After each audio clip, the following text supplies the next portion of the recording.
ಸದ್ಯದ ಭಾರತೀಯ ಜನತಾ ಪಕ್ಷ ಎದುರಿಸುತ್ತಿರುವಂತಹ ಕೆಲವಷ್ಟು ಪ್ರಕರಣಗಳು ಒಂದಷ್ಟು ಯುವ ಸಮುದಾಯದ ಮೇಲೆ ಕೆಟ್ಟ ಪರಿಣಾಮವನ್ನು ಬೀರಿದೆ.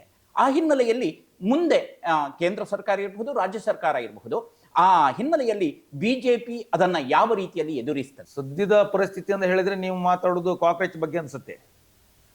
ಕಾಕ್ರೋಚ್ ಈ ದೇಶಕ್ಕೆ ಅಥವಾ ಈ ಜನಾಂಗಕ್ಕೆ, ಭಾರತದಲ್ಲಂತಲ್ಲ, ನಂಗೆ ಗೊತ್ತಿಲ್ಲ, ಬೇರೆ ದೇಶದಲ್ಲಿ ನಾವು ದೇಶಕ್ಕೆಲ್ಲ ಪ್ರವಾಸ ಜಾಸ್ತಿ ಮಾಡಿದವನಲ್ಲ, ಆದರೆ ಭಾರತದಲ್ಲಂತೂ ವಿಶೇಷವಾಗಿ ನನಗೆ ನನ್ನ ಮನೆಯಲ್ಲೇ ನಾನು ನೋಡಿದವನು.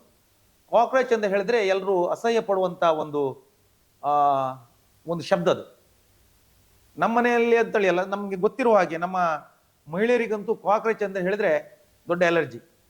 ಇವತ್ತು ಕಾಕ್ರೋಚಿನ ಹೆಸರಿಟ್ಕೊಂಡು ಮುಂದೆ ಬಂದು ಅವರ ನೇತೃತ್ವವನ್ನು ವಿದ್ಯಾರ್ಥಿಗಳಿಗೆ ಕೊಡ್ತೆ ಅಂತ ಹೇಳಿ ವಿದ್ಯಾರ್ಥಿಗಳಿಗೆ ಏನು ಮಿಸ್ಗೈಡ್ ಮಾಡಿ ನೀಟ್ ಪರೀಕ್ಷೆಯಲ್ಲಿ ಏನು ಅವಾಂತರಾಗಿದೆ ಅದು ಸರಿಯಾಗಿ ಕೇಳಿದೆ, ಸರಿ ಏನು ಅಂತೇಳಿ ನಾವು ಸಮರ್ಥನೆ ಮಾಡಿಕೊಳ್ಳುವಂಥ ಪರಿಸ್ಥಿತಿಯಲ್ಲಿ ಯಾರೂ ಇಲ್ಲ. ದೇಶ ಪ್ರಧಾನಿಗಳೇ ಹೇಳಿದ್ದಾರೆ ಸರಿಯಲ್ಲ. ಆದರೆ ಪ್ರಸ್ತುತ ಏನು ನೀಟ್ ಪರೀಕ್ಷೆಯಿಂದ ಆಗಿರುವಂಥ ಗೊಂದಲ ಉಂಟು ಅದನ್ನು ಪರ್ಮನೆಂಟ್ ಆಗಿ, ಅಂದರೆ ಇನ್ನೊಂದು ದಿವಸ ಇನ್ಯಾವುದೇ ಸರ್ಕಾರಗಳು ಬಂದರೂ ಈ ರೀತಿಯ ಗೊಂದಲ ಆಗದ ಹಾಗೆ ಅದನ್ನು ಪರಿಹಾರ ಮಾಡಲಿಕ್ಕೆ ನಮ್ಮ ದೇಶದ ನೆಚ್ಚಿನ ಪ್ರಧಾನಿ ನರೇಂದ್ರ ಮೋದಿ ಅವರು ಶಕ್ತರು.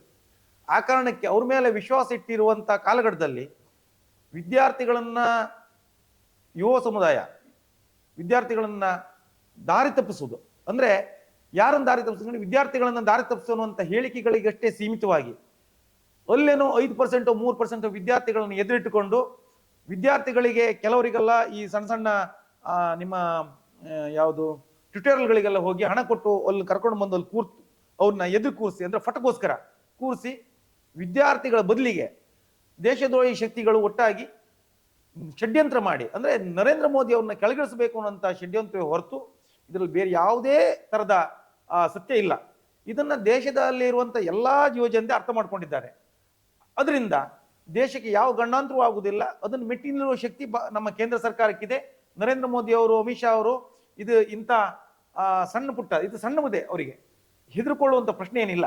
ಇದನ್ನು ಮೆಟ್ಟಿ ನಿಲ್ತಾರೆ, ಸಮರ್ಥವಾಗಿ ನಿರ್ವಹಿಸ್ತಾರೆ, ಮತ್ತೆ ಯುವ ಜನತೆಗೆ ಖಂಡಿತ ನ್ಯಾಯ ಕೊಡ್ತಾರೆ. ಇದರಲ್ಲಿ ಯಾವ ಯುವ ಜನರು ಭಯಪಡುವ ಅವಶ್ಯಕತೆ ಇಲ್ಲ.